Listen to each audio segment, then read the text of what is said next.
Le support visuel. Le support visuel, maintenant que ce que tu dois mettre dans le PowerPoint est calé, c'est structuré, c'est concis, on va passer maintenant au transfert de ces éléments-là sur ton template. Avec cette maxime, moins de texte et plus d'impact.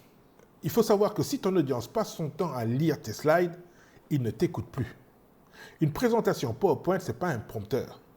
On voit beaucoup de personnes faire des présentations avec de véritables pavés de texte. Et qu'est-ce qu'ils font? Ils lisent ces textes. Franchement, honnêtement, si tu prévois que ton audience doit lire tes textes, ce n'est pas la peine toi-même de les relire. On sait lire. C'est inutile. Donc, minimum de texte et plus d'efficacité. Alors, si vous voulez éviter cette situation-là, voici une règle très simple que je vous propose. La règle du 10, 20, 30. Je m'explique. 10, c'est pourquoi? C'est pour le nombre de slides. Ne dépassez pas 10 slides dans vos présentations. Ça va vous obliger à être concis. Et sachez une chose, on ne peut pas tout dire dans une présentation. On en garde de côté pour les échanges et les questions.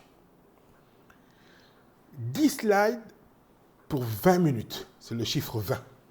Vous ne devez pas dépasser 20 minutes de présentation. D'où le fait que je vous dis que vous ne pouvez pas tout dire dans une présentation. Il faut vous limiter à l'essentiel, à votre structure, en sachant que vous gardez, encore une fois, le reste de côté. Donc, 10 slides, 20 minutes de présentation.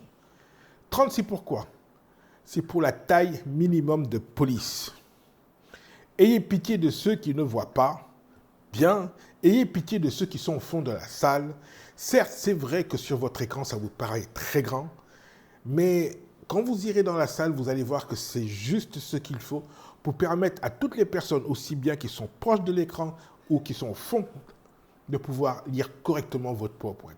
Là, moins de texte, vous aurez beaucoup plus d'impact dans votre présentation.